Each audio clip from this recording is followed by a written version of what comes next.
Today, I'm going to talk about 5 tips for settling nerves before the big presentation. So when you are preparing a presentation, it's typical to feel a bit nervous. In fact, 75% of adults, that's 3 out of 4, have reported struggling with glossophobia, which means a fear of public speaking. Therefore, you shouldn't feel that you're alone in your struggles, but if it's more than just butterflies, you need to add some new techniques to your arsenal to help you prepare yourself. So today, we will provide you with 5 tips to help settle your nerves before the big presentation. First, know the material. In many cases, people get nervous about presentation because they don't feel like they are prepared enough. You have probably heard practice makes perfect. That is true in taekwondo, and that is definitely true when it comes to presentation too. The more you practice, the less you worry about not being prepared and the more confident you will seem. Of course, knowing the material is more than just knowing what is on the next slide. It also means that you understand what you are presenting.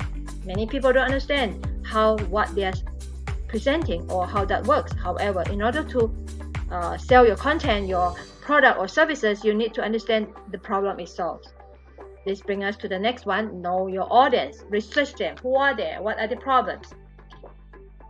In the first tip, we focus on being prepared by knowing the material you are presenting to the audience. However, presentation also involves knowing them, right? Adapting the material to fit them. Knowing their problem. That's the one reason why you shouldn't have a script because you may miss a few necessary points. And we must be prepared to answer questions that may be asked. When we know who will be in the audience, we can learn to anticipate the questions and prepare our answers. Consider reaching out ahead of time to find out more about our audiences so we can be ready. So next one, have a map, not a plan. When preparing a presentation or any presentation, many people try to create a plan. However, this isn't always the most ideal way to do it. Instead, consider your presentation as a map about your content, your services, your product. Sure, have a script ready, but ultimately allow the audience to lead by the questions and interest they express. Of course, this goes back to the first 2 steps, right? Knowing your material and knowing your audience. This will help you deliver a more personalized pitch or presentation and avoid a panic attack in the process. The next one is check your technology. Keep in mind that different venues will have different technology. You may be using someone else's computer or having to interface your own with someone else's monitor, TV, projector, or etc. Then again, you may be screen sharing with your audience members' various devices.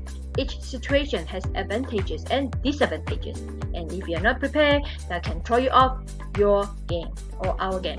Therefore, find out the capability of the available technology ahead of time, and when possible, use your own. If you are required to use the in-house technology, ask for help to familiarize yourself with it before the presentation so you are not stumbling through it blindly. Next one, center yourself. For some, a visit to the gym helps to calm their nerves. Others prefer an approach that is less physical and sweaty, such as meditation. Then again, there are others who fall somewhere in the middle.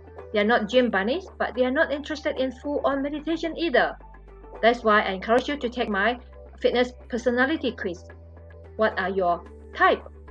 So this is where mindfulness exercises come in, and one of the most common ones is the 5, 4, 3, 2, 1 techniques. In these techniques, you simply focus on 5 things you can see, 4 things you can hear, 3 things you can feel, 2 things you can smell, and 1 thing you can taste. This should be enough to help you be present in the moment and bring your anxiety down a few notches. And final thought, the truth is, it's perfectly normal to experience nervousness before your big presentation. However, if you find that your nerves are getting out of hand, try these 5 tips to help settle your nerves beforehand. While you may never fully